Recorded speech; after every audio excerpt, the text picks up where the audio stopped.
And with that, I'm going to pass it over to Prem Radhakrishnan to go through some more on the digital twin and indoors.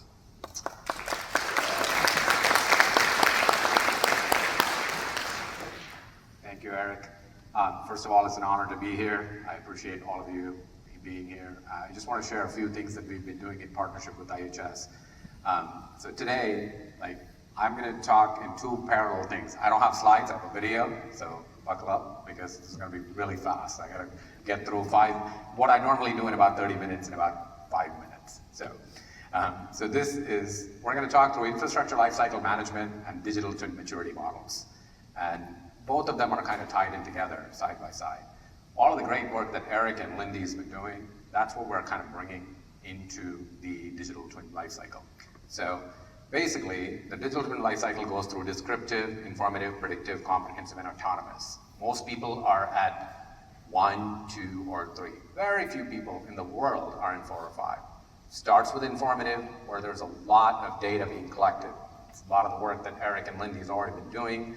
You can kind of see here, we've inventorying all of the buildings. So based on all the locations that you saw, we extracted building footprints. And then we went inside the building and looked at the CAD drawings and the Revit drawings and started seeing things like how many refrigerators are there in this building, how much, all of the different types of assets. And then from there, you can get to sort of the informative part. And this is where the decision support system comes into play. So you can start looking at data at scale. You saw the map go from the entire nation down to a region, and then you can get into a service unit, and then you can get into a specific facility, and you can get into a specific floor. And you can start seeing distribution of space either across facilities or within facilities right within that one single dashboard. This is super powerful, right? Like you can say 25% of my space is administrative, 10% of my space is nursing staff. So it's really important for us to understand the data that this is collecting. The next phase of this will really go into predictive. And predictive is where you start looking at individual assets and work orders. Like for example, if you have a light bulb that goes out 5 times in 2 weeks, is it a light bulb problem or is it a electric circuit problem? Those are the types of decisions that you can make by taking history of asset inventories and history of work orders and then incorporating all of them into a single comprehensive digital twin, which is what's next, right? So use your imagination a little bit here, because this is a health center that's not been constructed yet. This is Pueblo Pintado, and this is actually just a Revit drawing that we came from the design. Now imagine that this is an actual building, and you're starting to look at things that are happening on the screen, which is modeling shadows. How does light move around? Now, this could actually be real if it's fully autonomous, that we could look at weather patterns and then bring that weather patterns into your digital twin and see what is happening in real time. You can also use this for planning by looking at things like how much sunlight does a portion of my roof get so I can place my solar panels correctly. So what you're seeing here is that I'm adjusting the time slider and seeing, oh, I want to see where solar panels should be placed so that you get maximum efficiency and maximum electricity generation, right? So this could also be live. So that's what I'm saying. So planning and operations kind of together in some ways, because what we learn from planning and what we learn from operations kind of feeds the loop. So plan, design, build, operate. That's not a linear. I could have represented it as linear, but I did it because it's a circular thing. What we learn from plan, design, and build, operate goes back into plan, design, build, and operate. What you're seeing here is how quickly we can get into the digital twin of a building, start slicing the data, look inside the data. You can start seeing rooms. You can start seeing what's in there. But again, use your imagination if this was live.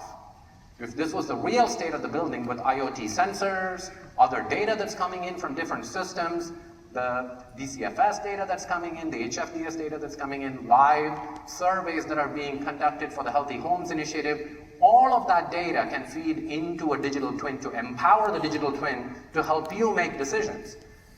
The digital twin is not going to make decisions for you. Ultimately, this is a decision support system.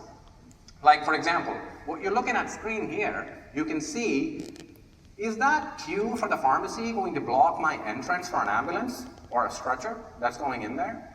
Those types of questions that you cannot normally ask while you're just looking at a 2D floor plan, or while you're just looking at tabular data, you can now start asking, right?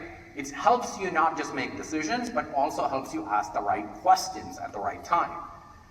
In the planning side, most people are familiar with Autodesk Construction Cloud and Revit and stuff like that. But not everybody here is a Revit operator. So giving access to people to data using an intuitive interface helps you bring those two things together, right? So what you can say is, you can look at my Revit drawing inside, I don't know why that stopped, but you can look at my Revit drawing inside a simple web browser.